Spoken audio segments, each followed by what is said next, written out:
Bismillahirrahmanirrahim.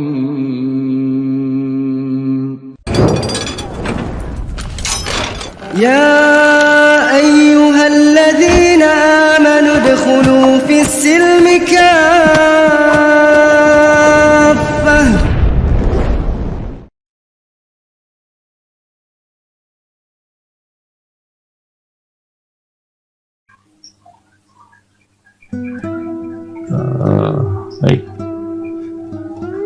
Baik ya. Nah, pada kesempatan kali ini ya kita akan membahas tentang bagaimana berbagai tradisi jahiliyah dan pengangkatan Nabi Muhammad SAW menjadi seorang Nabi Allah ya, menjadi Rasulullah ya. Ini disandingkan diantaranya untuk memberikan dua sisi ya. Pertama sisi sebelum ya utusnya Rasulullah Shallallahu Alaihi Wasallam yang berbagai macam tradisi jahiliyah, dan kemudian bagaimana Rasulullah Shallallahu Alaihi Wasallam itu diangkat oleh Allah menjadi seorang nabi ya, seorang Rasul utusan Allah Subhanahu Wa Taala. Untuk menggambarkan bahwa memang itulah diantara tugas seorang nabi, yakni apa, melakukan perubahan masyarakat ya dari berbagai macam tradisi jahiliyah, dari berbagai macam kondisi yang tidak islami atau tidak Islam bahkan ya, menuju kehidupan atau menuju masyarakat Islam gitu ya. Nah baik, saudaraku yang dirahmati Allah Subhanahu Wa Taala, kita akan gambarkan bagaimana kondisi Makkah sebelum Islam ya, Makkah sebelum diutusnya Rasulullah Shallallahu Alaihi Wasallam. Yang pertama ini masyhur ya, bahwa tradisi masyarakat Mekah sebagian besar di antara mereka adalah penyembah berhala. Ya, ini sekaligus mengulas dari apa yang sebelum pernah dibahas ya. Sebelumnya itu masyarakat Mekah adalah masyarakat yang bertauhid. Ya, kenapa? Karena diutus kepada mereka Nabiullah Ibrahim alaihissalam dan Nabiullah Ismail ya alaihissalam ya, Nabi Ibrahim dan Nabi Ismail. Tentunya Nabi Ismail ya, Nabi Ibrahim, Nabi Ismail itu menyampaikan ajaran tauhid ya. Ketika kemudian datang pun suku Jurhum, ini orang-orang dari Yaman kepada di Mekah ya, dan tentu Nabiullah Ismail alaihissalam menyampaikan ajaran yang hak, akidah yang hak ya, yakni akidah tauhid tentunya ya, sama sekali tidak mengajarkan penyembahan berhala gitu ya.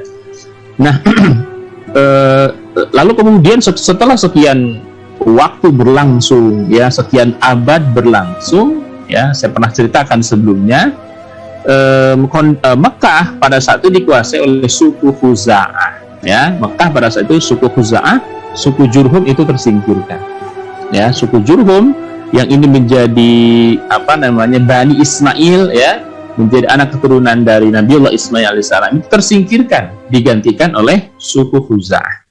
Nah, dari suku Khuza'ah inilah muncul seorang tokoh ya, seorang tokoh bernama Amru bin Luhai ya. Sebelumnya sudah pernah kita bahas ya, tapi yang belum mudah-mudahan bisa menyimak. Nah, Amru bin Luhai ini satu saat ya, dia hendak melakukan kunjungan ke wilayah Syam ya, Syam ya, tetapi kemudian Syam itu wilayah Jordania, Palestina, Suriah ya, dan Lebanon ya kalau pada saat ini.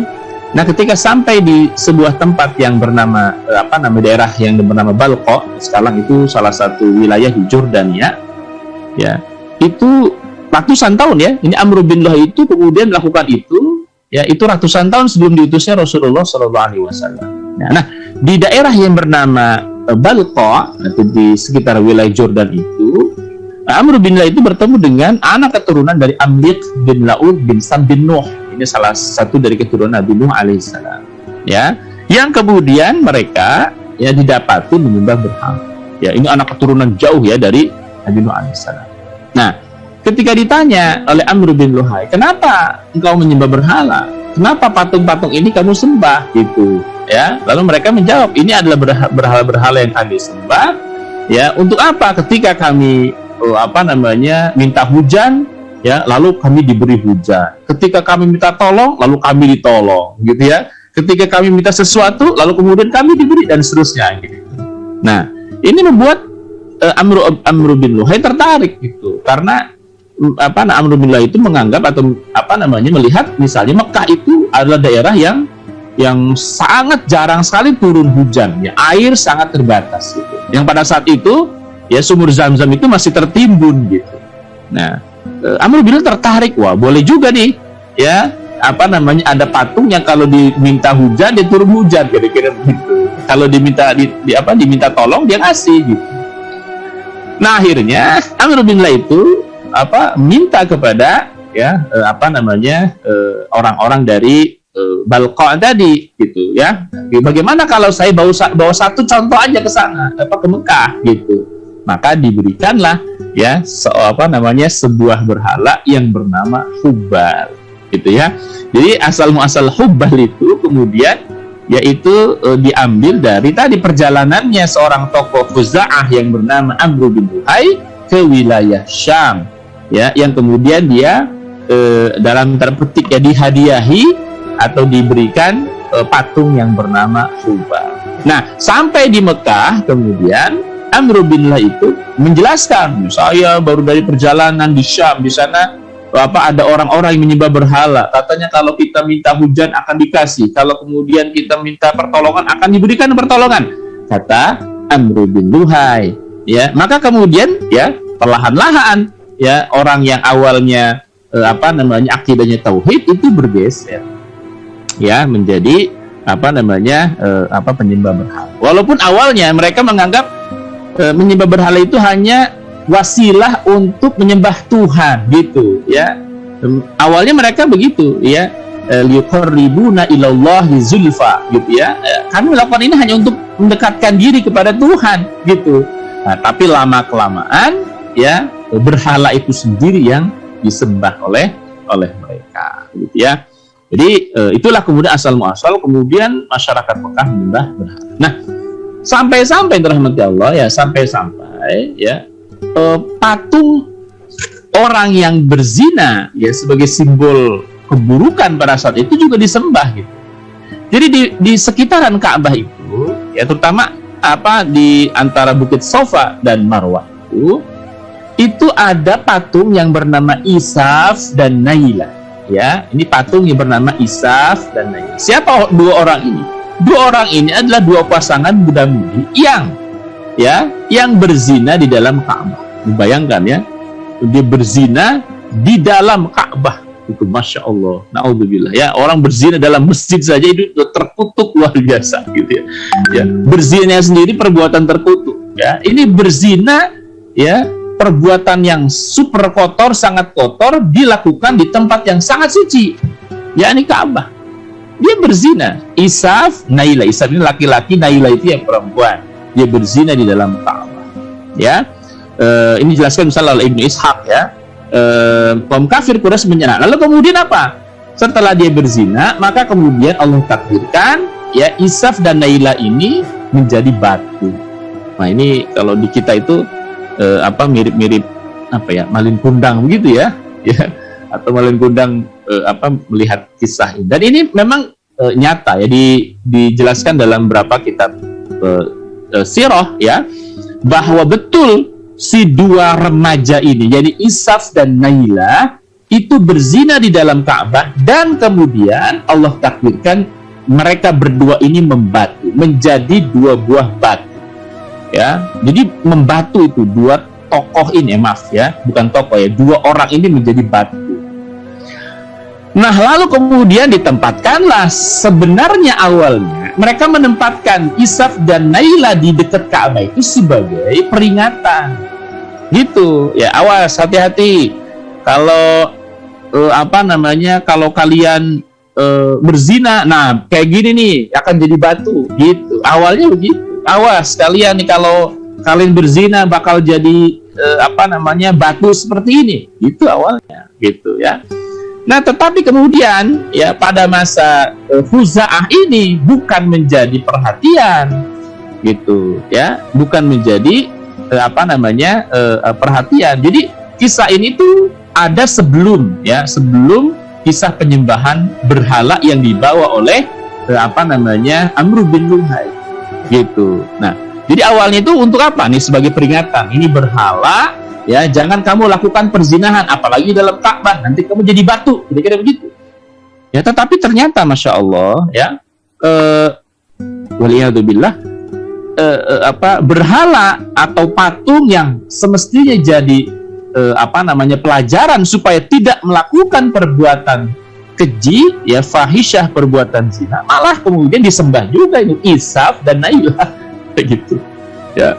Jadi akhirnya dua patung Isaf dan Nailah yang kemudian ditempatkan, ada yang satu di Sofa, satu di Marwah, itu sebagai peringatan ya. Tapi kemudian akhirnya oleh masyarakat Mekah pada saat itu juga disembah, bayangin ya. Jadi begitulah terjadi distorsi yang luar biasa gitu, terjadi distorsi yang sangat luar biasa ya. Nah, inilah kemudian pelajarannya ketika kemudian sebuah tradisi, apalagi dalam tanda petik ibadah, tidak bersandarkan kepada wahyu, maka dia akan cenderung liar gitu ya, akan cenderung menjadi liar gitu. Awalnya tadi dijadikan sebagai peringatan ya, supaya tidak berzina, melakukan perbuatan buruk, malah kemudian disembah gitu ya. Boleh jadi ini salah satu hikmah juga ya, dalam Islam dilarang untuk membuat patung ya, di antara hikmah ya. Kita tahu dalam Islam tentu mengharamkan membuat patung, dan boleh jadi di antara hikmahnya adalah supaya nanti gitu ya, patung-patung itu tidak dijadikan sebagai sesembahan. Kenapa? Karena pernah terjadi suatu masa patung yang harus jadi ibrah, pelajaran agar tidak seperti itu, malah disembah gitu ya. Nah, baik ya, dirahmati Allah Subhanahu wa taala. Isaf dan Nailah dahulunya adalah seorang laki-laki dan wanita dari suku Jurhum ya, yakni Isaf bin Baghi dan Nailah bin Tidik. Ya, Isaf menzinahi Nailah dalam Ka'bah, maka Allah mengubah mereka berdua menjadi dua buah batu. Ini menurut Ibnu Ishaq ya, dalam kitab. Nah, dirahmati Allah Subhanahu wa taala. Jadi sampai begitu tuh orang Mekah menyembah berhala ya, tokoh zina saja disembah ya. Dan dirahmati Allah Subhanahu wa taala. Yang berikutnya adalah dunia jin dan perdukunan. Ya, jin dan dukun ini seperti dua sisi mata uang yang tidak bisa dipisahkan ya. Dukun butuh jin, ya jin ya butuh partner, mitra ya. Ini dukun. Masyhur ya. Pada saat itu dunia perdukunan itu menjadi perkara yang sangat lumrah gitu. Pokoknya kalau masyarakat Mekah itu kalau ada apa-apa, minta konsultasi atau kemudian minta pendapat, ya dukun. Termasuk, rahmati Allah, beberapa kisah sebelumnya yang pernah kita bahas ya. Ya, ini ketika misalnya kakeknya Rasulullah SAW yang Abdul Muthalib ya, untuk menentukan ini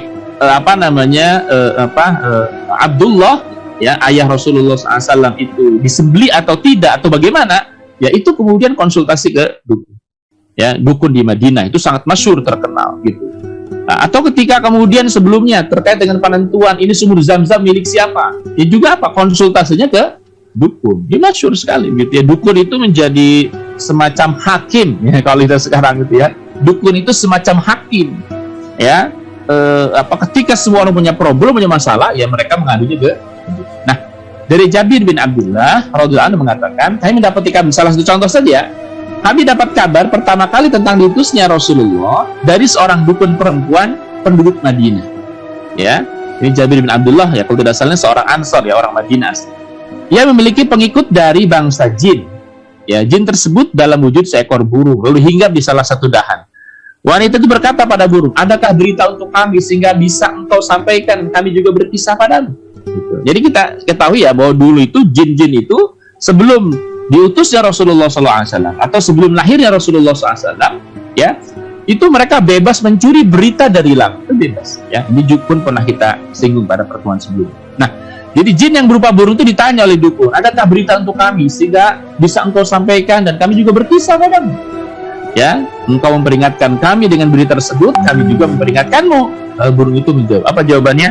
Tidak, hanya saja telah diutus orang nabi di Mekah yang mengharamkan zina dan melarang al-qoror, yakni lari dari jihad gitu ya.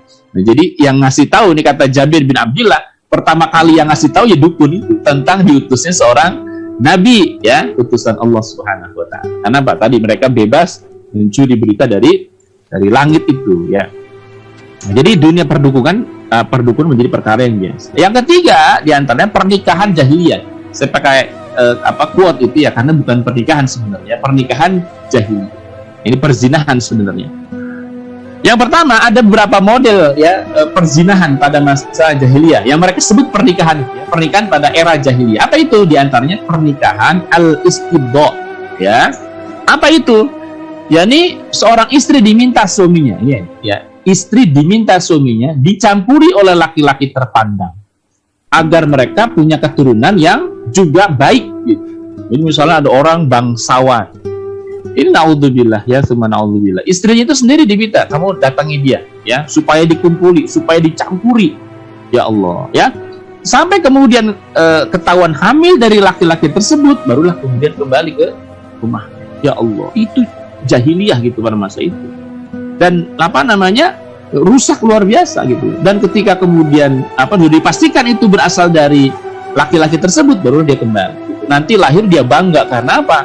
Karena si anaknya ini ya lahir dari keturunan si fulan gitu, orang bangsawan, orang yang terhormat dan seterusnya. Luar biasa ya, bukan terhormat ya, terhina gitu ya.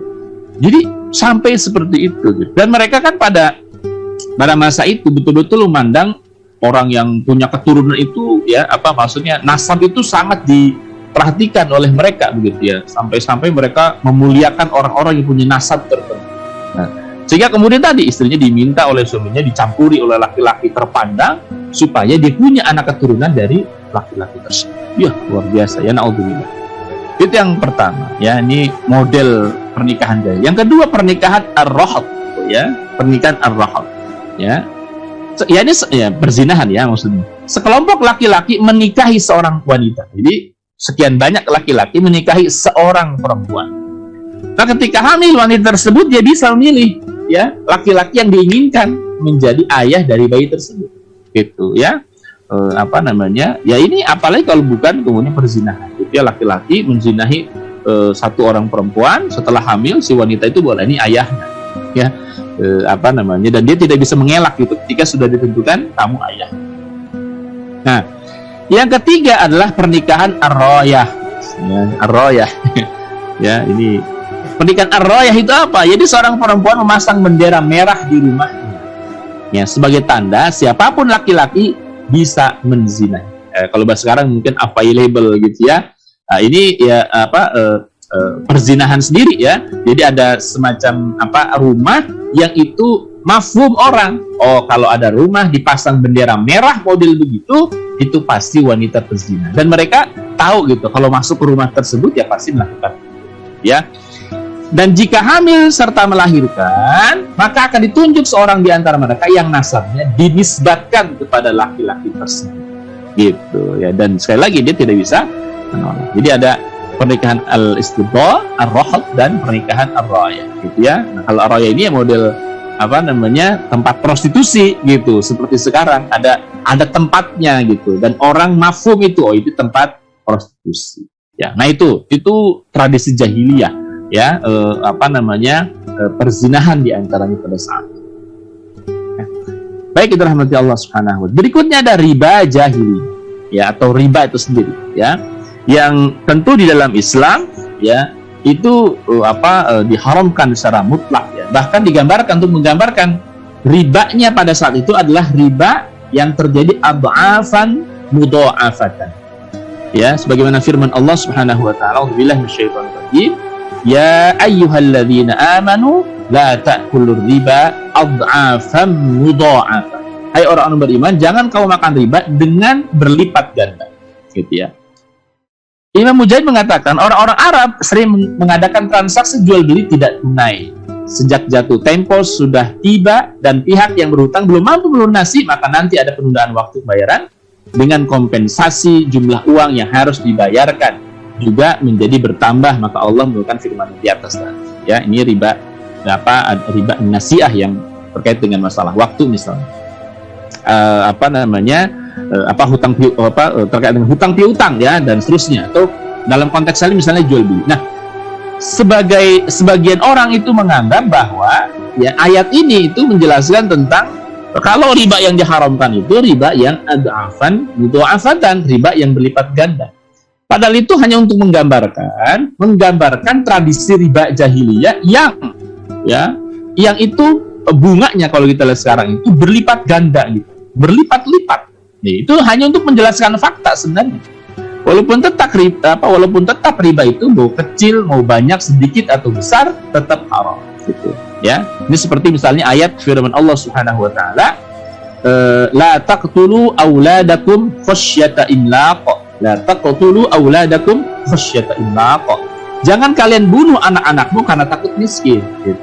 Nah, berarti ya tidak bisa ditarik kesimpulan kalau membunuh anak tidak takut miskin tidak berdosa, tidak gitu. Tetap membunuh anak itu ya mau takut miskin motifnya atau tidak takut miskin karena kesel dan seterusnya tetap haram. Nah, riba pun demikian. Ya, walaupun dikatakan la takulur riba adhafan mudhafah, ya bukan berarti yang diharamkan itu adalah riba yang berlipat ganda, yang sedikit tidak ada. Tentu tidak demikian. Ini untuk menggambarkan bahwa riba pada masa jahiliyah itu riba yang sangat berlipat ganda, ya. Baik, rahmati Allah Subhanahu. Berikutnya adalah mengubur bayi perempuan hidup-hidup. Ya, ini juga menjadi salah satu tradisi. Walaupun saya katakan ya, ketika misalnya dikatakan mengubur bayi perempuan hidup-hidup bukan berarti seluruh penduduk Mekah begitu, tidak. Ya, ada orang-orang tertentu yang tidak melakukan itu, gitu ya. Ada juga yang melakukan. Tapi ada sebagian tradisi orang-orang Mekah yang ya mereka itu melakukan ini, yakni mengubur bayi perempuan mereka hidup-hidup. Nanti di belakang dijelaskan alasan. Ini dijelaskan Allah Ta'ala dalam Quran Surat Takwir, a'udzubillahi minasyaitonirrajim, wa idal mau'udatu su'ilat bi ayyi dzambin qutilat, ya. Dan bila bayi perempuan itu dikubur hidup-hidup, ya, maka kemudian ditanya dia, ya, bi ayyi dzambin qutilat, karena dosa apa dia dibunuh. Bayangkan seorang bayi perempuan gitu ya, tidak punya dosa dan tidak memiliki dosa, lalu kemudian dikubur sampai mati. Ya, bi ayyi dzambin qutilat, ditanya oleh Allah, ya, atas dosa apa mereka semua itu dibunuh, gitu ya. Nah, tradisi ini rahmati Allah, ya, dijelaskan oleh para ulama, itu diantara apa alasan mereka membunuh bayi perempuan mereka hidup-hidup. Di antara yang pertama itu, ya, ini karena mereka begini ya, tidak terlepas dari bagaimana cara mereka memandang laki-laki dan perempuan, gitu ya. Pada masa itu tradisinya, ya, masyarakat yang kuat itu kalau kemudian di dalamnya terdapat para kesatria-kesatria yang bisa membela suku mereka, yang bisa mempertahankan martabat mereka, itu yang sangat dibanggakan itu, ya, pada masa itu, gitu. Kalau sekarang boleh jadi tradisinya sudah bergeser gitu ya, jelas sudah bergeser. Nah, dulu itu orang sangat menganggap laki-laki yang gagah itu segalanya. Laki-laki itu produktif, laki-laki itu bisa perang, laki-laki itu bisa menguasai dunia, laki-laki itu bisa jadi raja, dan seterusnya. Nah, sementara itu perempuan bisa apa? Itu cara pandang mereka tuh, ya. Sehingga kalau kemudian lahir dari mereka itu anak perempuan, mereka itu merasa malu gitu. Perempuan lemah, nggak bisa apa-apa, nggak bisa cari uang, kira-kira begitu cara pandang. Jadi mereka merasa aib, ya. Jadi setiap zaman itu memang ada tradisi masing-masing. Ya, jadi mungkin kita merasa aneh gitu pada zaman sekarang. Ini orang bejat banget gitu ya. Tapi nanti dulu, jangan juga kita merasa aneh sekarang gitu. Belum lama terkuak ya, klinik aborsi ya, sekian puluh ribu itu setelah berlangsung lama gitu ya. Itu juga kita mungkin berpikir gitu ya. Ya, itu kok kenapa orang sampai membunuh calon-calon bayi mereka, kan begitu kira-kira gitu ya. Nah, jadi tidak usah aneh ketika kemudian melihat kok mereka sampai begitu rupa ya, tega membunuh anak sendiri gitu. Nah, kalau kita tarik sekarang juga sama sih. Kok ada gitu ya, wanita-wanita dan kemudian kerjasama dengan klinik, ada brokernya, ada dokternya yang melakukan tindakan tersebut. Kok mereka tega melakukan? Nah, kira-kira gitu. Nah, jadi satu ya, takut aib dan menanggung malu. Yang kedua, takut dengan nasib buruk, terutama jika wanita yang lahir berkulit hitam atau buruk rupa gitu. Ya. Yang ketiga, wanita dianggap tidak produktif, tidak bisa membuat eksistensi kabilah jika mereka berperang. Tidak bisa membantu apa-apa kalau berperang, ya udah wanita lemah. Gitu. Jadi bagi mereka itu laki-laki yang gagah, pandai berperang, ahli berkuda, memanah, wah itu udah segalanya, itu aset kata mereka gitu ya. Nah sementara perempuan itu jauh. Nah yang keempat, takut tidak kuasa memberikan kebutuhan makan, minum, pakaian, tempat tinggal lantaran ya kondisi kemiskinan gitu. Ada sebagian yang berpendapat demikian gitu. Maka ya dari sekian banyak anak, udahlah ada dikorbankan. Takut apa? Takut kalau banyak anak tidak bisa memberikan kehidupan, tidak bisa ngasih makan dan seterusnya gitu ya. Itu karena kondisi, maka pada saat itu memang luar biasa memprihatinkan ya. Jadi dipilih mana yang hidup, mana yang ya harus mati. Dan yang kelima, menganggap bahwa malaikat merupakan anak perempuan Tuhan, sehingga anak perempuan yang dilahirkan harus dikubur hidup-hidup untuk dikembalikan kepada Tuhan. Nah, itu cara pandang mereka gitu ya. Cara pandang yang kemudian boleh jadi kita anggap sekarang ini aneh sekali. Tapi pada masa itu ya lumrah gitu. Walaupun sekali lagi saya sampaikan ya, tidak semua orang-orang Mekah melakukan ini gitu ya. Tidak semua orang Mekah melakukan ini. Ada sebagian orang yang melakukan ini ya, sebagai dan mereka membiarkan karena bagian dari tradisi saja gitu. Bagian dari tradisi. Yang berikut rahmati Allah Subhanahu wa taala, berjudi dan mengundi nasib. Ya, berjudi dan mengundi nasib ya, dikatakan di dalam Al-Qur'an kan juga dijelaskan terkait dengan mengundi nasib dengan anak panah. Ya, mengundi nasib dengan anak panah. Itu faktanya bagaimana? Mengundi nasib dengan anak panah, bil azlam ya. Jadi ketika mereka misal ingin memutuskan sesuatu, ya misalnya mereka dilema nih untuk melihat untuk melakukan ini atau tidak itu. Nah mereka mengundi dengan anak panah. Ya, suatu saat misalnya gini ya, ini kisah misalnya ketika Rasul dikejar oleh orang yang bernama Suraqah bin Malik. Ya, Suraqah bin Malik itu ingin menangkap Rasulullah SAW pada saat itu. Ya, dan dia sudah terjatuh ketika itu, jadi terjerembab, terpelanting dia. Waktu itu dia kemudian dia punya anak-anak panah, di anak-anak panah beberapa dikumpulkan. Di situ mereka sudah ada tulisan ya, na'am la kalau gitu sekarang ya, iya tidak, iya tidak, iya tidak. Dikocok sama dia, lalu diambil salah satu. Nah, ketika tulisannya mengatakan na'am atau iya, maka eksekusi lakukan. Ketika keputusannya mengatakan la atau tidak, maka hentikan gitu. Nah, sebenarnya Suraqah bin Malik ketika hendak mengejar Rasulullah itu sudah 2 kali melakukan itu. Pertama ketika sebelum akan berangkat ya menemui mengejar Rasulullah SAW, dia mengundi dengan anak panah. Ini saya kejar nggak? Kejar jangan gitu. Jadi buat mereka itu seperti peruntungan nasib gitu. Diundi anak panah, diambil, ternyata isinya itu tidak. Artinya jangan kejar Rasulullah gitu. Ya tapi karena motif uang tadi gitu ya, akhirnya kemudian dia menafikan itu undian anak panah gitu ya, akhirnya berangkat ketika dekat Rasulullah SAW, jatuh, kudanya jatuh, dia terpelanting. Setelah itu dia mikir lagi, undi lagi sama dia ya, anak panahnya yang ujungnya itu ada tulisan ya, di ujung anak panah itu tulisan iya tidak, diambil salah satu, isinya tidak lagi, tapi karena motif uang tetap dikejar Rasulullah. Begitu kira-kira ya. Jadi itu yang dimaksud dengan mengundi nasib dengan anak panah ya. Jadi karena mereka dulu media yang ada ya anak panah gitu. Kalau mungkin sekarang kita bisa, pada masa sekarang bisa berbeda-beda ya. Kalau sekarang mungkin hitung kancing gitu ya. Kalau yang mau ujian ya A B C D hitung kancing gitu ya. Nah kalau dulu karena media yang ada yang banyak baik ya. Oke ya, nah, tadi sudah jelaskan. Nah, jadi cara mereka mengundi nasib dengan anak panah itu maksudnya karena media yang ada yang jumlahnya banyak adalah anak panah, ya sudah anak panah saja yang mereka kasih label ya, anak panah satu iya tidak begitu ya, sampai kemudian itu nanti mereka kalau ada mau melakukan sesuatu dikocok tuh, diacak ya. Ya kalau sekarang bisa jadi sambil memejamkan mata diambil salah satunya.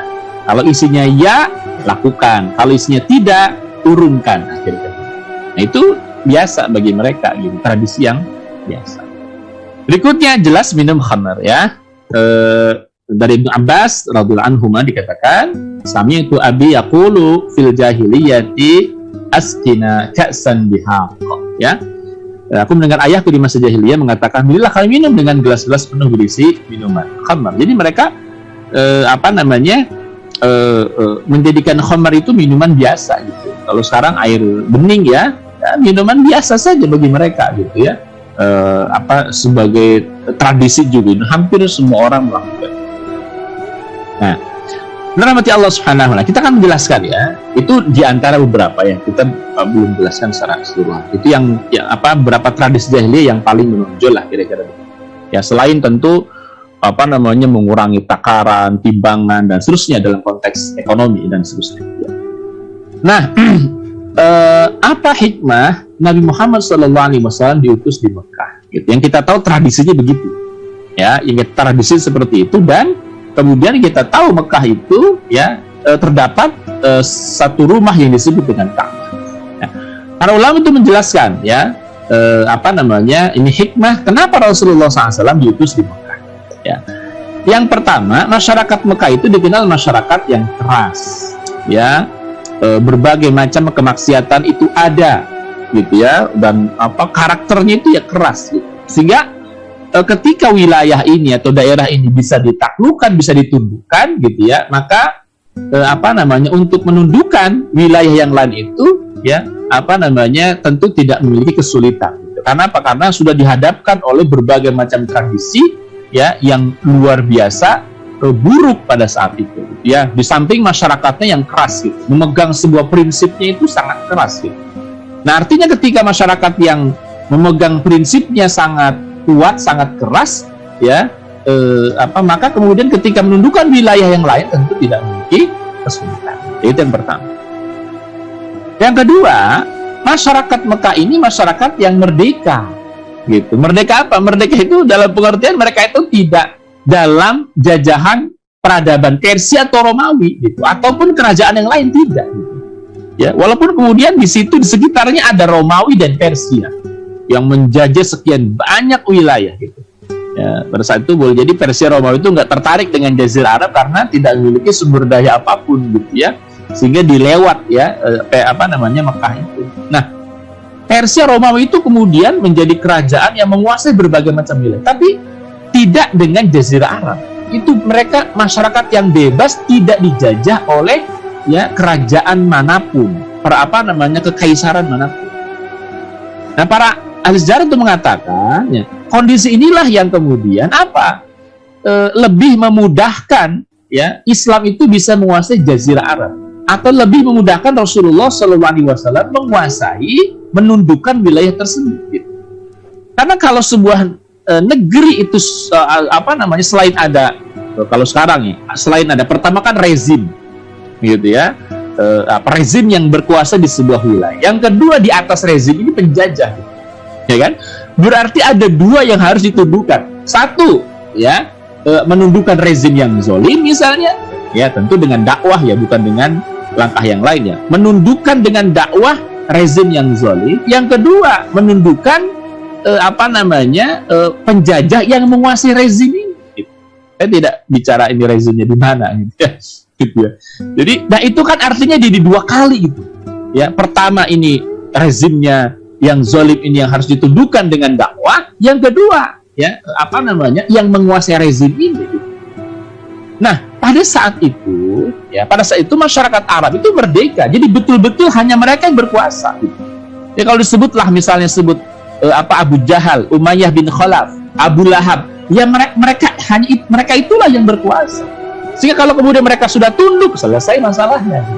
Sampai ketika misalnya Futuh Mekah, tokoh yang tersisa di antaranya siapa? Abu Sufyan. Nah, Abu Sufyan tunduk, selesai selesai sudah masalahnya, kira-kira begitu.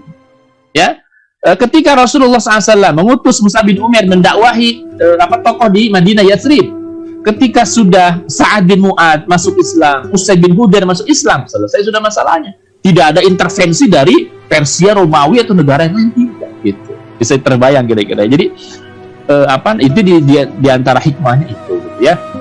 Jadi jauh dari peradaban Persia, Romawi di kerajaan lain, ini untuk memudahkan menguasai Jazirah Arab tentu dengan dakwah gitu ya, sehingga effortnya begitu ya, tidak sebagaimana ketika ada penjajahan. Yang ketiga, masyarakat Arab itu berkomunikasi dengan satu bahasa, yakni bahasa Arab. Jadi bahasa mereka satu, bahasa Arab. Ya, walaupun mungkin ada dialek ya, tapi relatif tidak terlalu besar perbedaannya gitu. Nah, beda dengan sebuah wilayah yang itu bahasanya beda-beda. Jawa Barat saja misalnya ada banyak sekali gitu, ada Jawa, Indramayu, lalu kemudian ada Sundanya ada Sunda yang kasar dan seterusnya banyak. Nah, Arab itu bahasanya satu, bahasa Arab gitu. Nah, dalam hal dakwah ini tentu akan memudahkan gitu. Satu bahasa itu akan lebih mudah ketimbang berbagai macam bahasa. Maka di beberapa tempat misalnya kalau ingin dakwah di masyarakat yang disitu nggak kenal bahasa Indonesia, ya misalnya hanya mereka ngerti bahasa Sunda, menjadi fardu kifayah itu, ya, atau bahkan fardu ain kalau memang nggak ada siapa-siapa lagi untuk bisa belajar, untuk bisa bahasa Sunda, misalnya begitu. Jadi ada effort tersendiri gitu. Sementara kalau satu bahasa, ya, ketika satu orang dia terkena dakwah, maka dia akan sangat mudah sekali, ya, akan mudah difahami. Kenapa? Karena satu bahasa gitu. Lagi-lagi untuk memudahkan dakwah. Nah, yang keempat, ya, Mekah itu sejak ribuan tahun itu didatangi orang dari berbagai macam pelosok penjuru dunia. Kenapa? Ada Ka'bah di sana. Ada Ka'bah di sana. Ya, jadi orang datang dari Yaman, orang datang dari Yathrib, orang datang dari Syam, orang datang dari Afrika dan seterusnya, datang kemana nih? Ke Ka'bah. Sejak dulu ribuan tahun yang lalu gitu. Nah, artinya itu akan sangat mudah, isu apapun gitu, istilah sekarang itu, isu apapun ketika terjadi di Mekah itu akan mudah tersebar ke seluruh penjuru dunia, akan sangat mudah. Kalau sekarang ada gadget, ya, dimanapun isu menyebar dengan cepat. Dulu taruhlah kalau misalnya di pedalaman Afrika gitu, ya, itu satu daerah bisa masuk Islam, itu akan sangat sulit untuk menyebar kemana-mana gitu.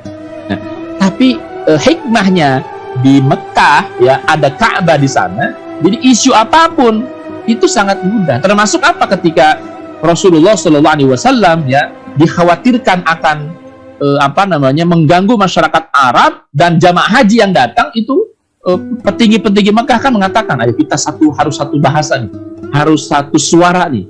Ya, kalau ditanya tentang orang itu, yakni Muhammad SAW, ya, itu kita sebut dia apa gitu. Itu saking takutnya mereka karena orang datang dari mana-mana. Sementara isu tentang Nabi Muhammad SAW, ya, itu diutusnya Rasul, itu sudah masyhur, sudah terkenal kemana-mana, sehingga mereka takut nanti, ya, kalau mereka tanya tentang Muhammad, jawaban kita apa? Harus satu suara.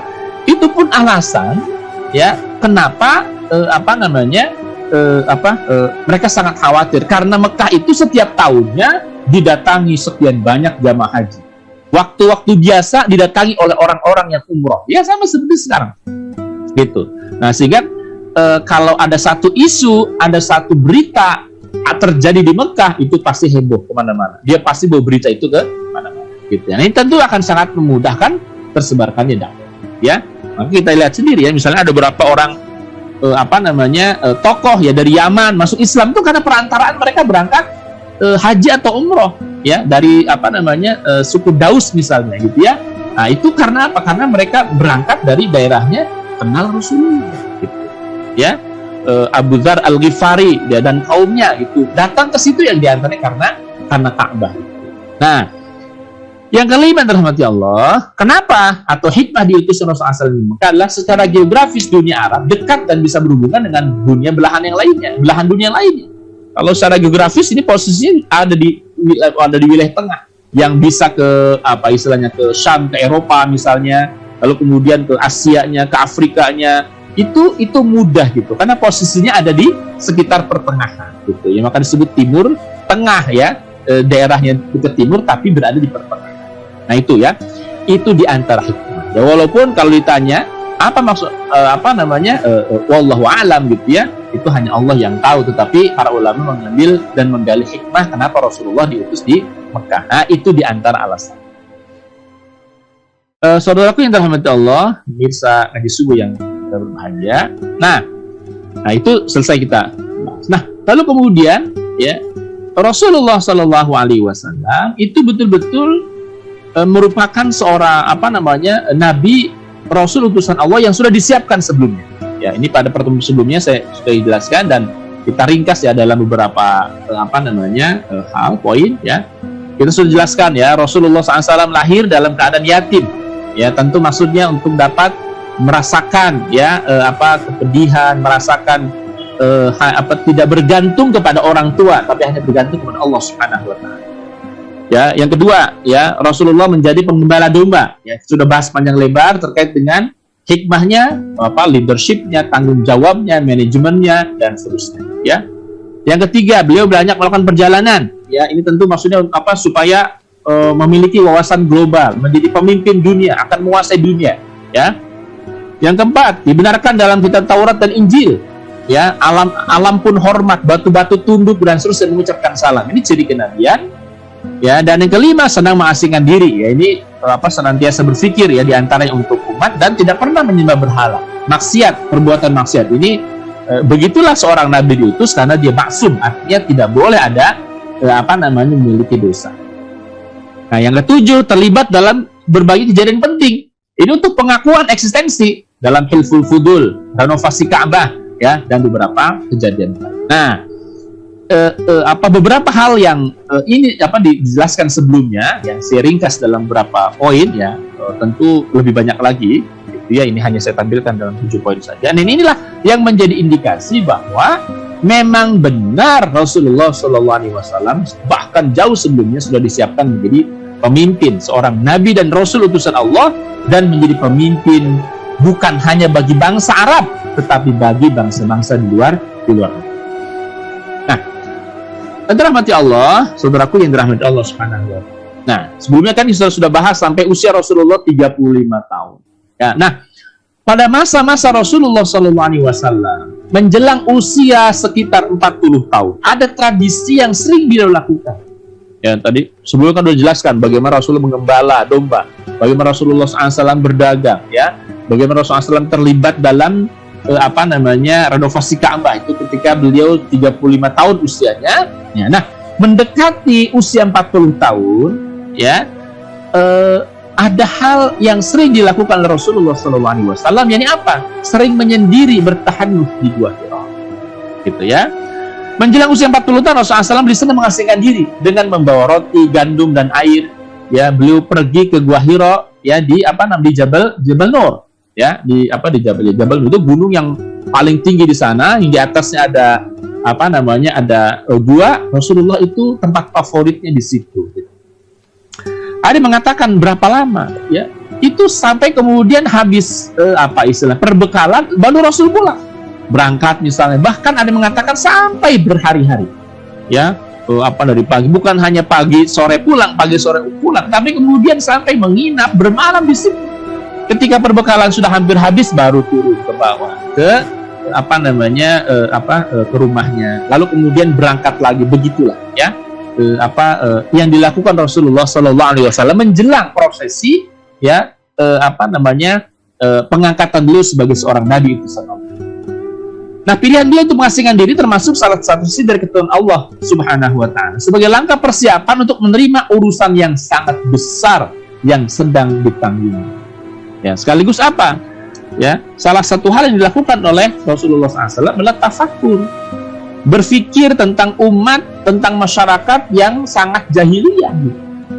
Kita tahu bahwa Rasulullah SAW itu kan maksum, ya, itu terlepas dari dosa yang dilakukan oleh orang Arab pada saat itu, nggak pernah nyembah berhala, nggak pernah berjudi, berzina, terlepas dari itu semuanya.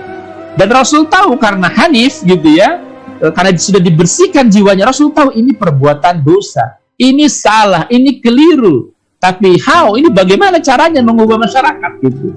Jadi begitu disitulah Rasulullah SAW tafakkur. Nah, dan ini juga ternyata menjadi rahasia ya, usia 40 tahun ya. Ketika itu Rasulullah SAW menjelang usia 40 tahun, bahkan dia mengatakan sekitar usia 40 tahunan. Ya, contoh misalnya Al-Quran surah Al-Ahqaf ayat 15 ya, ini terkait dengan rahasia 40 tahun itu, begitu ya.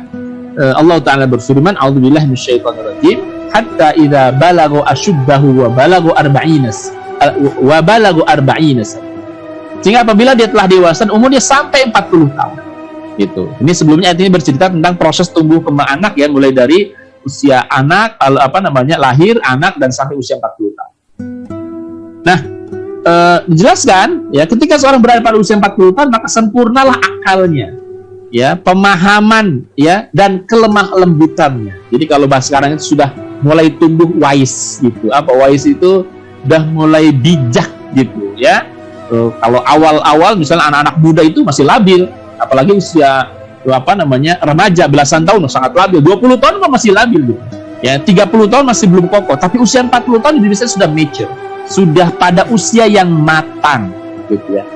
Bahkan para ulama tafsir menyatakan bahwa tidaklah seorang nabi diutus melainkan mereka telah berusia sekitar 40 tahun gitu ya. Kenapa? Karena masa ini masa yang sangat krusial gitu. Artinya kalau orang 40 tahun belum jelas ini arahnya kemana, wah ini alamat bahaya. Tapi ketika orang 40 tahun biasanya sudah menemukan dia, saya harus melakukan ini, saya harus menjadi siapa, saya harus bagaimana, itu biasanya pada usia 40 tahun.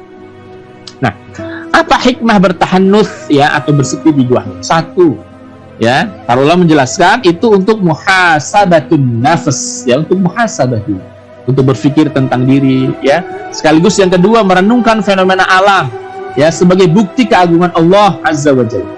Ya, jadi pertama tadi muhasabatun nafs, untuk menghisab diri, untuk menghitung perjalanan selama ini sudah apa saja yang dilakukan, ya, kenapa melakukan ini dan seterusnya, itu muhasabatun nafs, ya. Dan ini juga ternyata menjadi penting bagi kita gitu. Ya, menjadi sangat penting bagi kita seorang muslim untuk menyediakan waktu bertahanus dalam tanda petik, ya, muhasabatun nafs gitu. Ya, ada waktu-waktu misalnya malam hari atau kemudian pada waktu-waktu tertentu, ya, pada bulan Ramadan kita misalnya i'tikaf gitu. Itu waktunya muhasabatun nafs gitu ya. Dan ini penting kalau dalam bahasa manajemen disebut dengan pit stop gitu ya. Pit stop itu ya kalau kita lihat mobil Formula 1 gitu, ada tempat dia berhentinya ketika dia sudah sekian kali keliling untuk ganti ban, untuk kemudian isi bahan bakar, ya, dia harus berhenti sejenak gitu. Nah, jadi untuk apa tadi? Untuk recharge, ya, untuk mericas kembali gitu. Ya, yang kedua tadi merenungkan fenomena alam sebagai bukti keagungan Allah Subhanahu wa taala, apalagi pada posisi tinggi kan gitu. Kenapa pula dicari itu tempat yang tinggi, bukan di lembah misalnya? Supaya bisa melihat berbagai macam hal. Ke atas dia bisa melihat bintang dengan jelas, alam jagat raya dengan jelas gitu ya. Orang akan lebih mudah tafakur. Ke bawah dia bisa melihat berbagai macam hal gitu ya, sehingga kemudian semakin kokoh gitu ya, terlihat benar-benar bukti keagungan Allah Subhanahu wa taala, ya. Yang ketiga, ya, ini diantara untuk menghilangkan berbagai macam penyakit hati gitu ya. Karena orang kalau sudah bersatu dengan alam begitu ya, itu fitrahnya itu ketahuan ya, apa siapa bagaimana akan terlihat. Yang keempat adalah sarana mahabbatullah, ya, mencintai Allah Subhanahu wa taala. Dan yang kelima, ini tafakur, ya, memikirkan kondisi masyarakat yang rusak pada saat itu. Nah, jadi itu diantara hikmah bertahan bersepi. Jadi bukan cuma sekedar ngapain sih uzlah, bukan, ya. Ingat ya, Rasulullah SAW masa ini tidak berlangsung terus-menerus, ya. Setelah pintu dakwah dibuka, setelah perintah dakwah dilakukan, ya, maka masya Allah tidak ada lagi waktu istirahat, ya, dari Rasulullah SAW. Jadi masa ini adalah masa sejenak, masa pit stop, berhenti sejenak untuk memikirkan berbagai macam hal, bertafakur tentang berbagai macam hal, dan melakukan tindakan yang sangat besar, gitu, ya. Nah, jadi kalau antum misalnya ingin melakukan hal rencana-rencana besar, ya, sediakanlah waktu untuk untuk bertahanus gitu, dalam tanda petik gitu ya. Untuk apa? Menyiapkan rencana, ya, mengevaluasi sebelumnya, menyiapkan rencana, ini penting dilakukan gitu ya. Nah, ini bisa menjadi pelajaran juga bagi kita gitu ya, bahwa kadang-kadang ya terus melakukan aktivitas tanpa henti, ya, itu ada kurang baiknya juga kalau tanpa jeda. Sediakanlah waktu jeda gitu, waktu jeda barang beberapa saat, barang beberapa hari, barang beberapa jam misalnya, waktu jeda untuk apa? Satu, evaluasi, yang kedua untuk merencanakan sesuatu yang mungkin besar gitu ya. Kadang-kadang kalau kita terus terlibat dalam kesibukan itu banyak hal yang tidak terpikir gitu. Bagi orang yang banyak terlibat oleh banyak hal, pasti akan mengalami ini gitu. Kalau terus gitu ya, sibuk apalagi dalam hal-hal teknis gitu, itu hal yang strategis itu biasanya nggak kepikiran gitu. Tapi makanya kan penting ada point of view dari orang lain. Oh, ini yang belum kamu lakukan gitu. Nah, bagi orang yang terus-menerus melakukan itu nggak kepikiran gitu. Nah, tapi bagi orang di luar ya itu terfikirkan. Nah, begitupun ya bertahanus itu atau bersepi sejenak itu untuk memotret diri kita lebih dalam. Nah, kira-kira begitu. Nah, rahmati Allah Subhanahu wa taala. Nah, pada satu saat ya ketika kemudian aktivitas bersepi di Gua Hira itu terus dilakukan Rasulullah sallallahu alaihi wasallam, ya, para ahli sejarah mengatakan ketika usia Rasul 40 tahun 6 bulan 12 hari atau pada hari Senin tanggal 21 malam bulan Ramadan, ada yang mengatakan malam 21, ada yang mengatakan malam 27. Ini khilaf di kalangan para ulama. Tapi sepakat para ulama bahwa itu terjadi pada bulan Ramadan, ya, pada bulan Ramadan. Rasulullah Shallallahu Alaihi Wasallam ketika terus Rasulullah di Gua Hira. Tadi saya katakan Rasulullah sampai menginap gitu, ya, sampai menginap berhari-hari di sana. Nah, suatu saat pada satu malam di bulan Ramadan, ya, Rasulullah didatangi oleh malaikat Jibril dengan rupa ya manusia berbaju putih yang menghampirinya sambil berkata, "Iqra ya Muhammad." Iqra ya Muhammad. Ya. Walaupun ada yang bertanya, ya apa Ustaz? Itu Rasul Iqra membaca. Iqra itu emang ada tulisannya atau tidak gitu. Ya. Nah, tentu tidak gitu ya. Malaikat Jibril mengatakan Iqra itu Iqra. Ya, bacalah Muhammad, ini maksudnya akan dibaca. Rasulullah SAW kemudian spontan mengatakan, "Ma'ana biqari, aku nggak bisa baca gitu." Padahal sebenarnya malaikat Jibril tidak hendak menyodorkan sebuah tulisan karena Jibril tahu gitu ya. Maksud Iqra itu ya baca gitu. Apa yang nanti akan dibaca gitu oleh malaikat Jibril. Tapi Rasulullah SAW mengatakan, "Ma'ana biqari, aku nggak bisa baca gitu." Kemudian malaikat Jibril memegang dan merengkuh Rasulullah SAW. Dikata Nabi SAW ya, "Aku nggak bisa baca." Kemudian Jibril memegang dan merengkuhku, kata Rasul, hingga aku kehabisan tenaga. Mendekap maksudnya ya. Lalu setelah itu Jibril melepaskan aku sambil berkata, "Iqra ya Muhammad." Lalu Rasul mengatakan, "Ma'ana biqari, aku nggak bisa baca." Kejadian terus berulang, Rasul ya tetap mengatakan, "Ma'ana biqari, aku nggak bisa baca," kata Rasul. Ya. Lalu Nabi SAW bertanya, ya, setelah kemudian aku bisa baca, lalu bertanya, apa yang harus aku baca? Gitu. Apa yang harus aku baca? Gitu maksudnya, gitu ya. Apa yang harus aku lafalkan? Apa yang harus aku baca? Lalu Jibril mentawakti membacakan Quran surah Al-Alaq ayat 1 sampai 5. Ya, a'udzubillahi minasyaitonir rajim. Iqra bismi rabbikal ladzi khalaq. Khalaqal insana min 'alaq. Iqra wa rabbukal akram. Alladzi 'allama bil qalam. 'Allamal insana ma lam ya'lam. Ya, Iqra bismi rabbikal ladzi khalaq. Bacalah dengan nama Rabbmu yang menciptakan. Ya, khalaqal insana min 'alaq. Ya, dia Allah telah menciptakan manusia dari segumpal darah. Iqra wa rabbukal akram, bacalah dengan nama Rabbmu yang maha pemurah, alladzi 'allama bil qalam, yang mengajari manusia dengan pena dan tulisan, 'allamal insana ma lam ya'lam, yang mengajarkan manusia apa yang tidak diketahui. Ya, kita tidak bahas lebih lanjut tentang tafsir ayat ini seterusnya. Nah, berahmati Allah Subhanahu wa taala, setelah Jibril membacakan Quran surah Al-Alaq ya, 1 sampai 5 dan diikuti oleh Rasulullah SAW. Tiba-tiba Jibril menghilang dan Nabi SAW ketakutan. Kenapa? Karena itu momen pertama kali gitu. Anda bisa bayangin ya,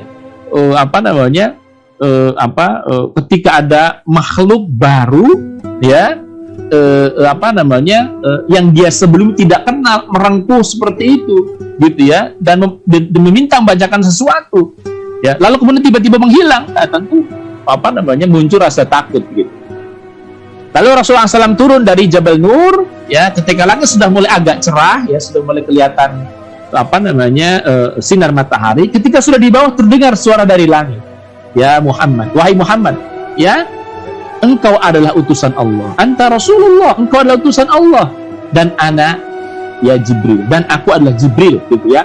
Suara itu berulang hingga 3 kali dan Nabi SAW mengangkat kepalanya ke langit dan melihat seluruh langit dipenuhi oleh badannya Jibril.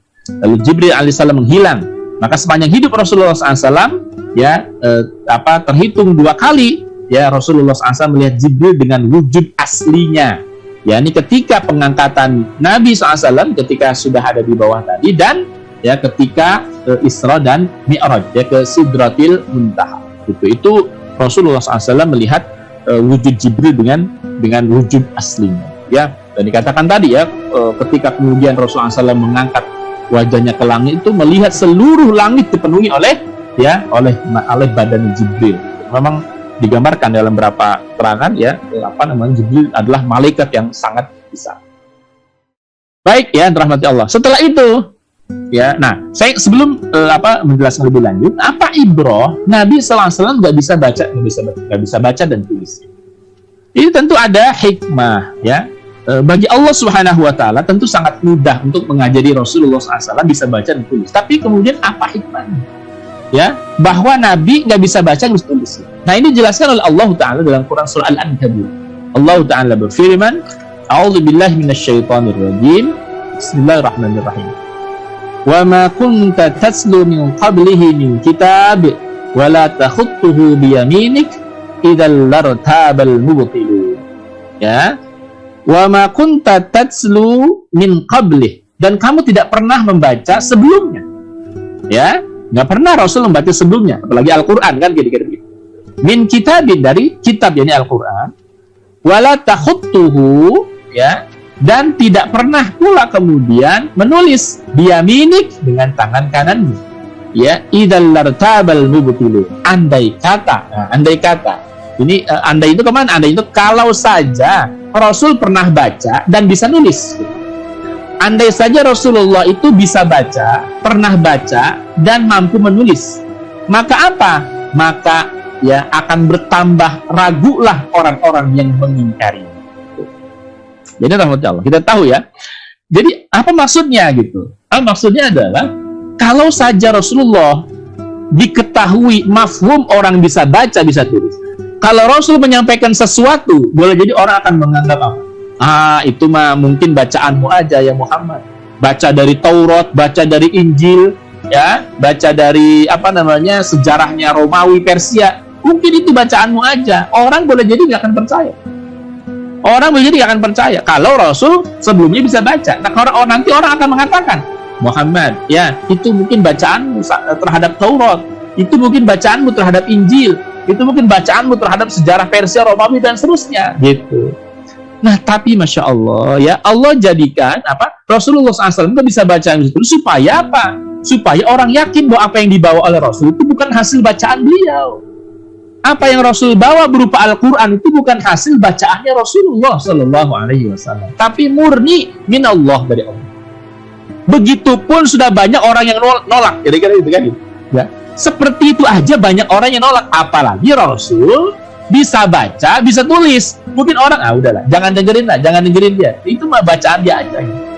Nah, kira-kira bisa dipahami ya. Jadi, ya, ini Allah sendiri jelaskan dalam Al-Quran. Ya, wa ma kunta tatlu min qablihi min kitab wa la takhutuhu bi yaminik idzal lartabal mubtilun. Ya, dan kamu tidak pernah baca sebelumnya, ya, Al-Quran atau kitab-kitab sebelumnya, min kitabin, dari berbagai macam kitab tadi. Ya, sesuatu kitab pun ya nggak pernah. Taurat nggak pernah baca, Injil nggak pernah baca, gitu ya, Zabur nggak pernah baca sebelumnya, ya, dan kamu pun nggak pernah nulis satu pun tulisan dengan tangan kananmu, nggak pernah sama sekali. Kenapa? Andaikan kamu bisa baca, bisa tulis, maka pasti orang-orang bener-bener ragu dan mengingkari, gitu. Nah, itu pun kan banyak orang yang ragu dan ingkar, apalagi Rasul bisa baca, bisa tulis. Karena boleh jadi orang akan menganggap Muhammad itu boleh jadi hasil bacaanmu aja, gitu. Jadi orang semakin ragu. Nah, kita kira itu ibrah Nabi SAW tidak bisa baca dan tidak bisa tulis.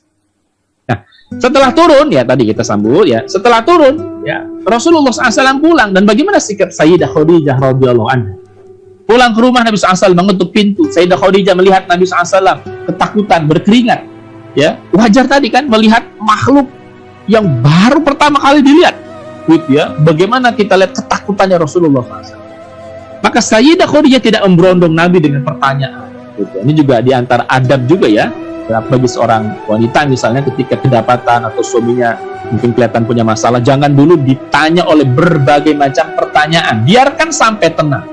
nanti ya kalau sudah waktunya akan bicara gitu.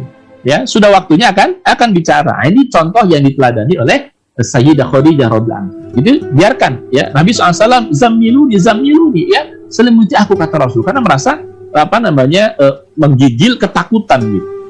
Setelah diberi minum, melepas lelah, baru Nabi menceritakan kejadian yang baru saja dialami. Jadi setelah istirahat baru Rasulullah SAW cerita gitu ya. Terus Nabi cerita dan bersabda, aku khawatir terhadap keadaan diriku sendiri, kata Rasulullah SAW. Jadi Rasulullah SAW takut, ini boleh jadi ini apakah aib atau apa gitu.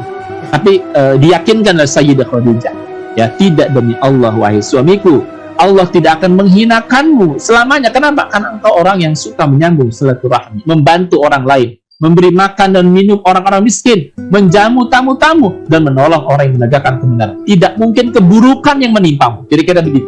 Jadi Sayyidah Khadijah hendak memastikan, meyakinkan ya suaminya Rasulullah SAW, bukan, tidak ada keburukan yang akan menimpamu selamanya. Kenapa? Kamu orang yang baik, senang menyambung silaturahmi, membantu orang lain, beri makan orang miskin dan seterusnya, menjamu tetamu, nggak mungkin keburukan menimpamu.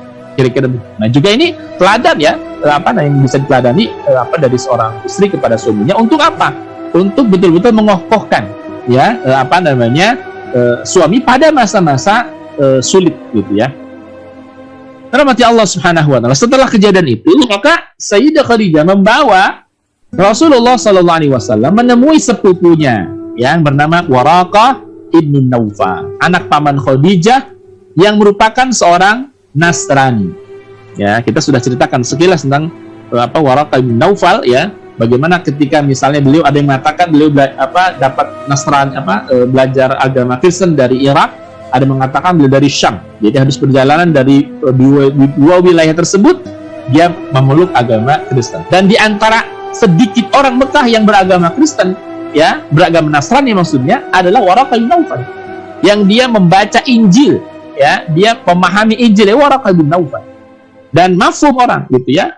Dan kenapa misalnya Waraqah bin Naufal tidak dimusuhi, gitu ya, karena tadi dianggap tidak mengganggu eksistensi orang-orang Arab, gitu ya. Setelah diceritakan kejadian di Gua Hira, lalu Waraqah berkomentar, ya, kalau benar, ya, apa yang kau sampaikan tadi, kata Waraqah bin Naufal, itu adalah namus, yakni Jibril yang pernah diturunkan kepada Musa.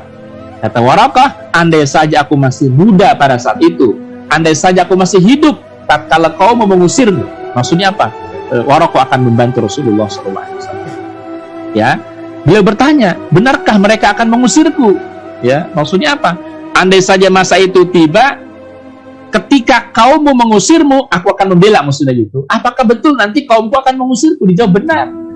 Tidak seorang pun membawa seperti yang engkau bawa, melainkan akan dimusuhi. Ini diyakinkan oleh Waraqah bin Naufal. Tidak seorang pun membawa sesuatu, maksudnya ajaran agama, ya, seperti yang kau bawa, kecuali akan dimusuhi. Andaikan aku masih hidup pada masamu nanti, tentu aku akan membantumu dengan sungguh-sungguh. Ya, tetapi Allah takdirkan Waraqah wafat sebelum turun wahyu perintah berdakwah. Jadi sebelum turun perintah berdakwah, Waraqah wafat, meninggal. Karena itu jangan kalian cela. Hadis mengatakan jangan kalian cela Waraqah bin Naufal, sesungguhnya aku melihat dia memiliki 1 atau 2 taman di surga. Nah, gitu ya. Jadi Waraqah bin Naufal ini di antara orang yang hidup pada masa fatrah, gitu ya. Pada masa fatrah itu pada masa terputus antara Nabi sebelumnya, Nabi Isa alaihissalam, dengan Rasulullah SAW, ya, dan orang yang hanif, ya, maka ketika tauhidnya lurus, ya, maka akan beroleh jannah, surga, walaupun belum ada satupun ajaran yang dibawa oleh Rasulullah SAW. Ya, dalam hadis dikatakan jangan kalian celak Waraqah bin Naufal, sungguh aku melihat dia memiliki 1 atau 2 taman nanti di surga. Nah, saudaraku dirahmati Allah Subhanahu wa taala. Lalu setelah turun wahyu yang pertama tadi, turun jeda wahyu, ada jeda wahyu. Jeda wahyu itu maksudnya ada beberapa waktu ketika Rasul tidak menerima wahyu. Setelah menerima wahyu pertama, selama sekitar 6 bulan Rasul tidak lagi menerima wahyu. Nah, ini tentu membuat Rasulullah sedih gitu loh. Kenapa enggak? Rasul sudah yakin, ya, pada saat diyakinkan oleh Waraqah bin Naufal, Rasul semakin yakin bahwa dia seorang nabi. Nah, jadi firm ya Rasulullah. Setelah sebelumnya oleh malaikat Jibril dikatakan, engkau Rasulullah, aku adalah Jibril, ya Rasul yakin, dan semakin yakin ketika dijelaskan oleh Waraqah bin Naufal, ya bahwa Rasul benar-benar seorang nabi yang akan nanti menerima wahyu. Nah, setelah 6 bulan setelah wahyu pertama ternyata nggak lagi muncul wahyu. Itu Rasul merasa gelisah, ini jangan-jangan Allah marah sama saya, gitu kira-kira kan? Ada perasaan seperti itu. Pada masa terputusnya wahyu itu Rasulullah SAW hanya diam dan termenung sedih, ya, kegelisahan menyelimuti beliau. Ya, kenapa tadi ya?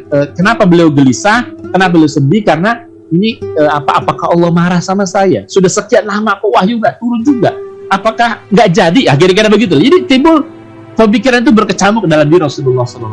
Nah, dalam keadaan seperti itu datang malaikat Jibril berturut-turut menyampaikan Quran surah Al-Muddathir, Al-Muzammil, Ad-Duha, ya, dan hikmah di antara terjedanya wahyu tadi adalah menghilangkan rasa takut dan munculkan kerinduan akan diturunkannya.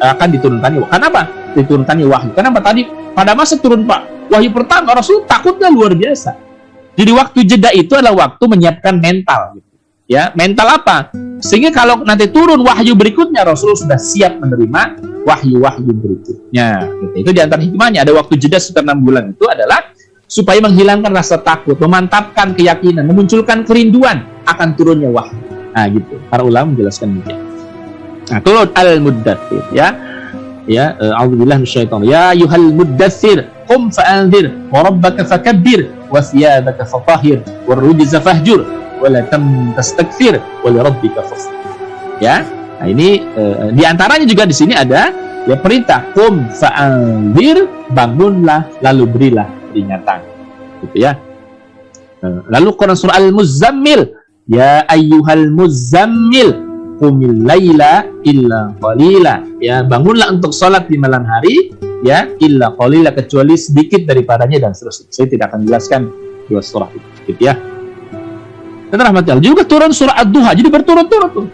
Ya, setelah wahyu pertama jeda turun, muncul berikutnya Al-Muzammil, Al-Muddathir, Ad-Duha, dan seterusnya. Ya. Nah, di antara juga ya disebutkan misalnya ma wadda'aka rabbuka ma qala, Rabbmu tiada meninggalkan kamu dan tidak pula benci kamu. Karena dulu Rasul khawatir, ini kok ada jeda waktu 6 bulan itu, jangan-jangan Allah marah sama saya. Jangan-jangan saya ditinggalkan Allah. Gitu, rasa sedih itu muncul. Ya, tapi ditegaskan dalam Quran surah Ad-Duha, ma wadda'aka rabbuka wa ma qala. Rabbmu tidak meninggalkan kamu dan tidak pula benci kepadamu. Ya, jadi terus juga ada yang beberapa waktu lalu kan ada yang makna ya terkait dengan terkait dengan ayat ini ya, alam yajid kayatimau fa'awa wa wajadaka dhallan fahada. Ya, ini ayat yang ke-7 ya. Dan dia mendapatimu sebagai orang yang bingung lalu memberinya petunjuk. Itu bukan maksudnya sebelumnya sesat. Dhallan di situ bukan namanya sesat. Ya, alam yajidka yatiman fa'awa wa wajadaka dhallan fahada. Ya, dan Allah dan dia mendapatimu sebagai orang yang bingung lalu memberimu petunjuk. Itu maksudnya bukan sesat, bukan. Ya, tapi apa yang maksudnya adalah ini ada yang menjelaskan waktu Rasulullah SAW baru pulang dari Halimatus Sa'diyah, Rasul itu sempat hilang. Itu maksudnya, dan kelihatan bingung ini kemana gitu, karena belum tahu Mekah itu seperti apa. Lalu ditemukan oleh seorang dan dikembalikan kepada kakeknya. Itu sebenarnya ya bukan tidak ada hubungan dengan Rasul sesat, naudzubillah, lalu setelahnya diberi petunjuk, bukan, gitu ya. Itu maknanya. Rahmati Allah. Nah, saya ingin kisahkan di penghujung ya, ada beberapa orang Quraisy yang bertauhid sebelum datang ke nabian.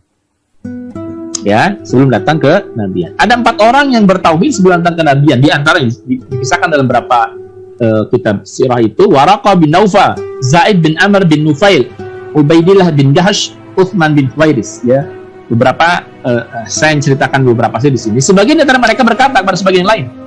Jadi ketika mereka ini berangkat ya ke satu tempat di Syam, gitu. Lalu sebagian di antara mereka bilang sama yang lain, demi Allah belajarlah kalian ya, maaf ya, ketika mereka ada di Mekah, demi Allah belajarlah kalian karena kaum kalian tidak berada pada sesuatu yang bisa diandalkan ya. Apa kata mereka? Sungguh mereka telah menyimpang dari ajaran nenek moyang mereka. Maksud mereka itu orang-orang Quraisy ya, musyrikin Quraisy. Sungguh mereka telah menyimpang dari ajaran nenek moyang mereka, ini Ibrahim ya, bukan batu yang kita tawaf di sekitarnya, karena batu tidak mendengar, tidak melihat, tidak bisa memberi madarat dan tidak bisa memberi manfaat. Sahabat-sahabatku, karena salah seorang satu dengan lain, ya, carilah kebaikan untuk diri kalian, demi Allah kalian tidak akan berada pada sesuatu yang bisa diandalkan, ya. Nah, itu di antara apa yang diungkapkan oleh orang-orang ini, ya, Zaid bin Amr, Ubaidillah bin Jahash. Saya menceritakan tadi Waraqah bin Naufal, ya, sudah kita kisahkan. Waraqah bin Naufal adalah sepupu tertua Sayyidah Khadijah. Waraqah dikenal sebagai orang yang cerdas. Beliau pernah mendengar bahwa di Mekah dulu memeluk agama yang dibawa oleh Ibrahim alaihissalam. Akhirnya beliau berangkat menuju Syam dan Irak, menemui pendeta Nasrani dan memeluk agama Tauhid di sana. Ya, ketika Rasulullah menceritakan kejadian di Gua Hira, dia berjanji akan beriman dan membela Nabi SAW. Beliau wafat lebih dulu sebelum ayat perintah dakwah itu turun. Maka Rasulullah SAW bersabda untuk Waraqah bin Naufal, la tasubbu Waraqah ibnu Naufal fa inni ra'aitu lahu jannatan aw jannatain. Ya, jangan kalian celak Waraqah bin Naufal, karena apa? Karena aku melihat, ya, dia memiliki satu atau dua taman surga. Bayangkan, ya, luar biasa. Ada lagi misalnya Zaid bin Amr bin Nufail. Zaid bin Amr merupakan saudara sepupu dari Umar bin Khattab. Ini sepupunya Umar bin Khattab, tadi sepupunya Khadijah radhiyallahu anha. Pernah ke Irak dan Syam untuk belajar Nasrani dan Yahudi, tapi batal untuk masuk Yahudi dan Kristen karena pendeta dan rahib, ya, Yahudi Nasrani menyarankan lebih dulu sesat dan dimurkai Allah lebih dulu. Jadi ketika datang ke pendetanya Nasrani, dikatakan kamu harus sesat dulu, ya, baru kemudian masuk agama ini. Ketika datang ke pendeta Yahudi, dikatakan kamu harus dimurkai Allah dulu, baru kemudian kau masuk agama ini. Itu yang membuat dia nggak seret, gitu, ya, jawaban pendeta tadi. Asma binti Abu Bakar pernah berkata, aku melihat Zaid bin Amr menyandarkan punggungnya di Ka'bah dan berkata, wahai kaum Quraisy, demi jiwa Zaid yang berada di genggaman tangannya, ya, dalam genggamannya, tidak ada seorang pun di antara kalian yang sesuai dengan agama Ibrahim selain aku, katanya. Nah, itu pedenya siapa? Pedenya Zaid bin Amr bin Nufail. Kemudian dia berdoa, ya Allah, seandainya aku mengetahui cara ibadah yang paling engkau cintai, niscaya aku akan menyembahmu dengannya. Akan tetapi aku tidak tahu caranya. Kemudian dia bersujud di atas kendaraannya. Para riwayat lain menambahkan bahwa Zaid sholat menghadap Ka'bah dan berkata, Tuhanku adalah Tuhan Ibrahim, agamaku adalah agamanya Ibrahim. Nah, terkait dengan Zaid bin Amr, Rasulullah SAW bersabda, ya ba'atsu yaumal qiyamah ummah wahid, ummah wahid. Ya ba'atsu yaumal qiyamah, dan dia dibangkitkan. Siapa? Zaid bin Amr bin Nufail. Ya, Zaid bin Nufail itu dibangkitkan, ya, sebagai satu umat sendiri, ummah wahidah. Ya ba'atsu yaumal qiyamati ummatan wahid.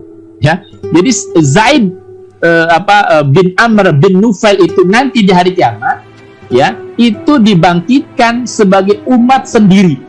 Itu jadi yang lain Rasulullah dengan umatnya, Nabi Musa dengan umatnya, Nabi Isa dengan umatnya. Nah, ini ada seorang yang dia bawa bendera sendiri, gitu, ya, yang dia membawa umat sendiri, umatnya dia, pemimpinnya dia. Siapa dia? Zaid bin Amr bin Nufail, gitu, ya. Kenapa? Karena dia mengingkari kesyirikan, ya, tauhid, ya, akidahnya tauhid, ingin mengesahkan Allah, tapi dia nggak tahu caranya ibadah bagaimana. Maka dia pun, kata Rasulullah SAW, dia dibangkitkan pada hari kiamat sebagai umat seorang diri. Maksudnya, ya, tadi, ya, dia bukan umatnya Rasulullah, gitu. Kenapa? Karena sebelum masanya diutus Rasulullah SAW, ya, dia umat yang tersendiri, ya. Baik, ini rahmati Allah Subhanahu wa Ta'ala, ya. Alhamdulillah, itu saja yang bisa saya sampaikan, ya, pada kesempatan pagi hari ini. Mudah-mudahan ada manfaatnya. Sedaya kita silakan. Assalamualaikum warahmatullahi wabarakatuh.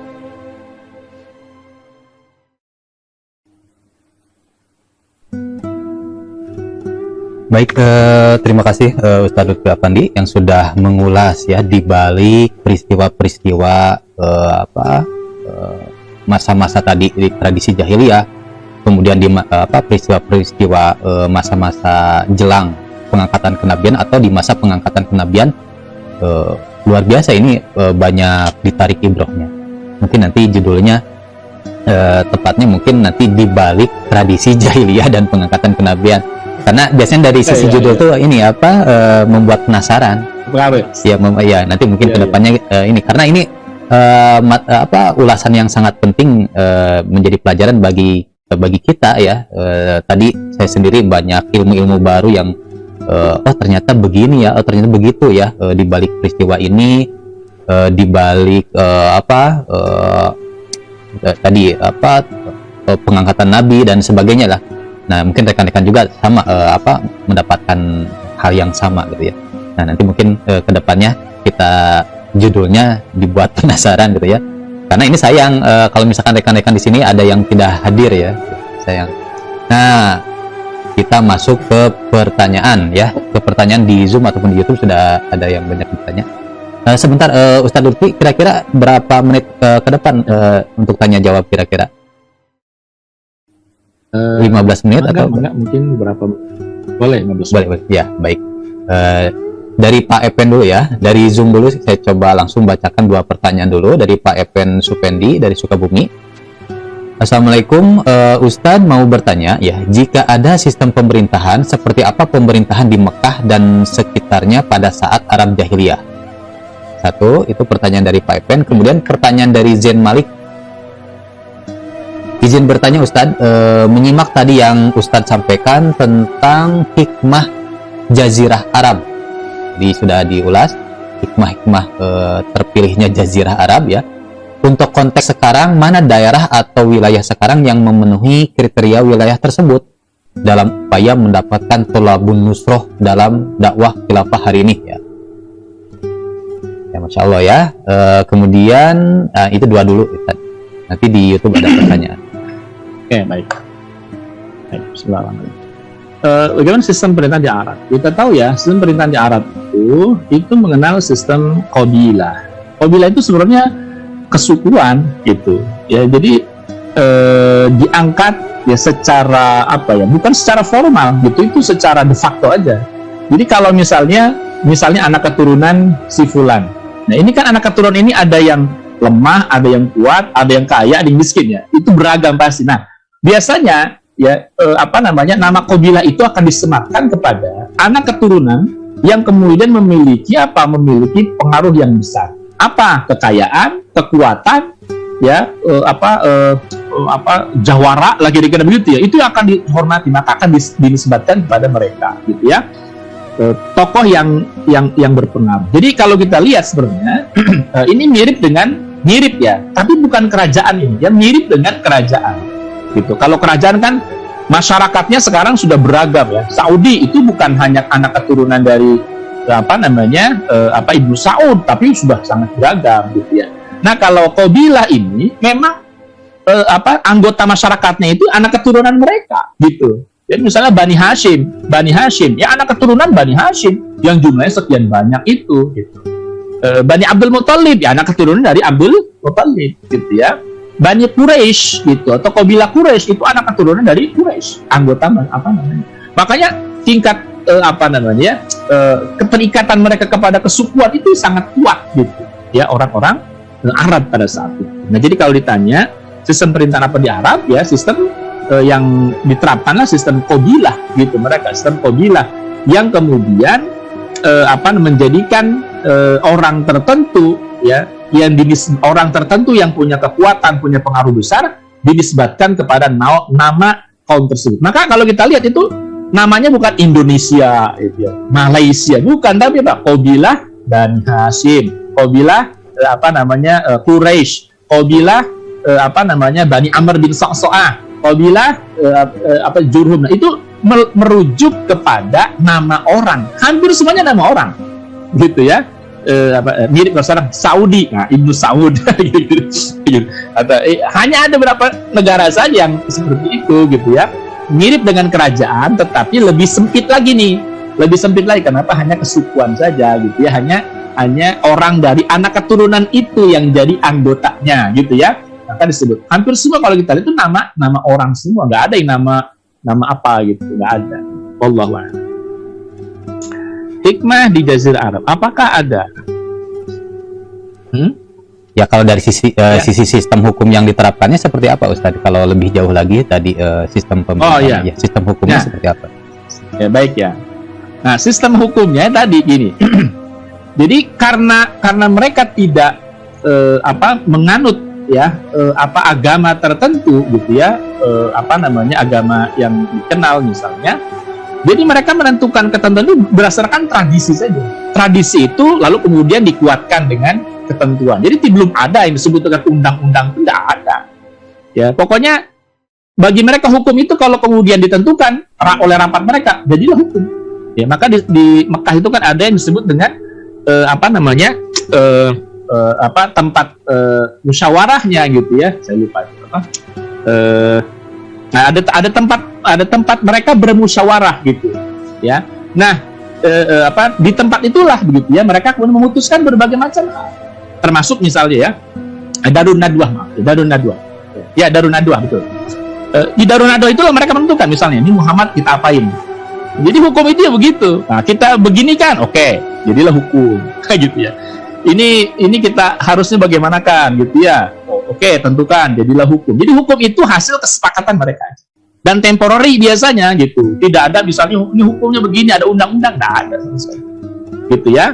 Bahkan tradisi yang dibiarkan itulah jadi hukum gitu ya, dan seterusnya. Nah, jadi dan itu siapa? Ya tadi pimpinan-pimpinan Qabilah itu di Darun Nadwah yang kemudian membentuk berbagai macam ketentuan. Jadi saya ingin tegaskan nggak ada hukum tertentu, aturannya ABC, nggak ada sama sekali. Karena mereka nggak menerima wahyu kok, gitu ya. Mereka nyembah berhala gitu ya, nggak menerima wahyu apapun. Maka apa yang ada dalam benak mereka itulah ya, dan hasil kesepakatan pimpinan-pimpinan Quraisy itulah yang menjadi hukum bagi mereka, gitu ya. Wallahu a'lam. Yang ini ya, satu lagi mungkin melanjutkan, apa benar itu untuk siapa yang memimpinnya itu siapa yang terkuat atau seperti apa, Ustaz? Kalau saya ya betul, tadi saya katakan yang paling kuat, yang paling punya pengaruh dialah pemimpinnya. Beri contoh misalnya ya, Abdul Muthalib itu kan jadi dalam tanda petik Raja Mekah itu. Kenapa Abdul Muthalib dikukuhkan sebagai raja? Karena dialah yang menemukan sumber Zam-Zam. Gitu, itu kan punya pengaruh gitu. Orang punya sumber daya besar. Ayo kalau Anda nggak ikut sumber Zam-Zam nggak akan saya kasih. Kira-kira begitu. Ya, jadi orang yang punya pengaruh, orang yang punya kekuatan, orang yang punya nasab mulia, dialah jadi pemimpin. Gitu ya. Jadi orang yang dihormati gitu. Jadi tidak ada pengukuhan secara resmi Anda gitu, misalnya dilantik, nggak ada. Proses pelantikan itu secara alamiah saja, orang mengakui bahwa dialah pemimpin kita. Alas, itu aja gitu.